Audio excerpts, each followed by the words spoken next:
Worcestershire sauce. Ayan.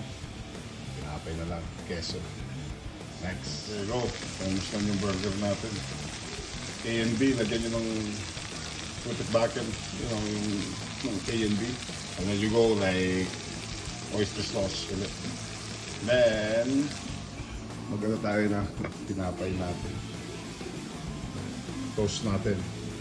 Then, meron tayong queso. Mayo. Oh, mayo. Ketchup. Next. After 2 minutes or so, wala. Lagyan nyo ng queso hanggang matunaw. Next. Lagyan ng queso at mayo. Tinoaster natin tinapay.